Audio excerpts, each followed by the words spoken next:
मतदारसंघाचे माजी आमदार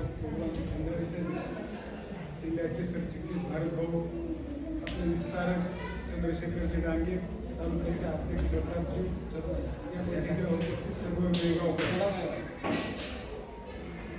मी आपल्याकडून दोनदा जिल्हा परिषदेला निवडणूक लढलो, दोनदाही तुम्ही भारतीय जनता पार्टी म्हणून मला सदस्य होण्याचा बहुमान दिला.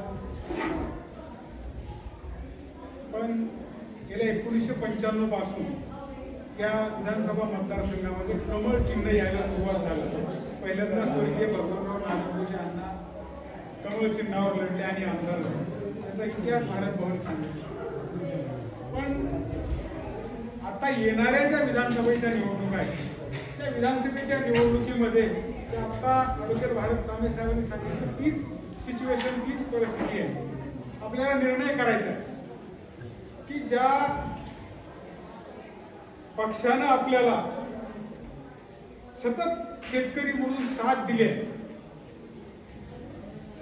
काहीतरी योजना शेतकऱ्यासाठी आणल्या. उदाहरणार्थ पंतप्रधान 6,000 रुपये सन्मान निधी शेतकऱ्याला डायरेक्ट दिला गेला. पहिल्यांदा शेतकऱ्याचा विमा 1 रुपयावर भरला गेला. 1 रुपयापेक्षा जास्त पैसे आपल्याला कुठंच लागत नाही. त्याच्यानंतर आता 1,500 रुपये महिना लाडली बहीण, ह्या ज्या योजना आणणारं सरकार आहे ते महाराष्ट्रामध्ये देवेंद्र फडणवीस यांचं सरकार आहे.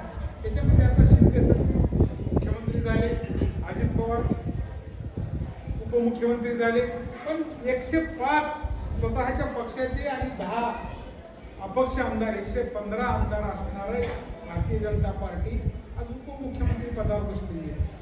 ह्याच न्यायानं पुढे देखील राष्ट्रवादीचं म्हणणं असं चालू आहे, नाही विधानसभा आम्हाला मिळणार.